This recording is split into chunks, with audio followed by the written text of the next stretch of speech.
Tinapay mula sa langit. A daily morning devotion with CRC family.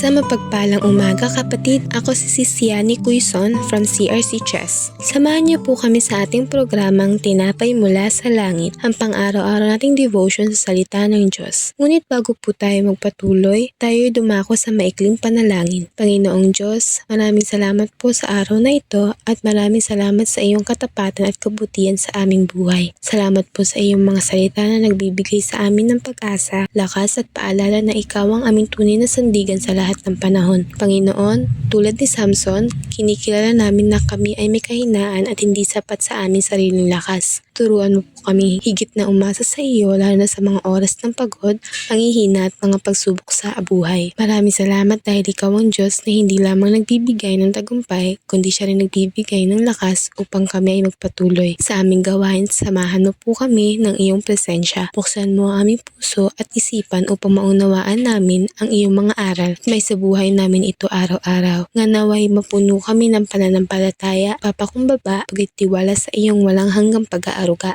Ang lahat na ito ay aming dalangin sa pangalan ni Jesus. Amen. Ngayong umaga ay matutunghayan natin ng Judges chapter 15 verses 18 to 20. God provides for Samson miraculously. Samson was now very thirsty, and he cried out to the Lord, "You have accomplished this great victory by the strength of your servant. Must I now die of thirst and fall into the hands of these pagans?" So God caused water to gush out of a hollow in the ground at Lehi, and Samson was revived as he drank. Then he named that place the spring of the one who cried out, and it is still in Lehi to this day. Samson judged Israel for 20 years during the period when the Philistines dominated the land. Pagkatapos ng malaking tagumpay laban sa mga Filisteo, si Samson ay nakaramdam ng matinding uhaw at panghihina. Sa halip na umasa sa sarili niyang lakas, siya ay tumawag sa Panginoon at humingi ng tulong. Pinaalala ng sitwasyong ito na kahit ang isang taong ginamit ng Diyos na makapangyarihan ay nanatiling may kahinaan at lubos na nangangailangan ng Diyos. Bilang tugon sa panalangin ni Samson, gumawa ang Diyos ng himala sa pamamagitan ng pagpapadaloy ng tubig mula sa isang hukay sa Lehi. Uminom si Samson, bumalik ang kanyang lakas at siya ay nabuhay muli. Pinakita nito ang katapatan ng Diyos na tustusan ng pangangailangan ng kanyang lingkod. Ang parehong Diyos na nagbigay ng tagumpay sa labanan ay siya rin nagbigay ng lakas at panustos pagkatapos ng laban. Ang mga dakilang tagumpay ay hindi dapat magdulot ng pagmamataas kundi ng higit ng pag-asa ng Diyos. Minsan ay pinahihintulutan ng Diyos ang mga kahinaan at pagsubok upang ipaalala sa atin na ang tunay na lakas at tagumpay ay nagmumula sa Kanya. Kapag tayo ay nangihina, napapagod o nahaharap sa bagong hamon, pagkatapos ng tagumpay, maaari tayong lumapit sa Diyos ng may pananampalataya dahil siya ay tapat na nagbibigay ng ating pangangailangan sa tamang panahon. Ang Judges chapter 15, 18 to 20 ay nagpapakita na ang Diyos ay hindi lamang nagbibigay ng tagumpay, kundi naglalaan din ng lakas upang magpatuloy pagkatapos ng tagumpay. Ang matinding uhaw ni Samson ay naging paalala na ang tao ay limitado, ngunit ang Diyos ay sapat sa lahat ng pagkakataon. Tulad ni Samson, dapat nating kilalanin ang ating pangangailangan sa Panginoon at magtiwala na ang Diyos tumulong sa atin noon ay siya ring mag-aalaga at magpapalakas sa atin sa mga susunod na hamon ng buhay.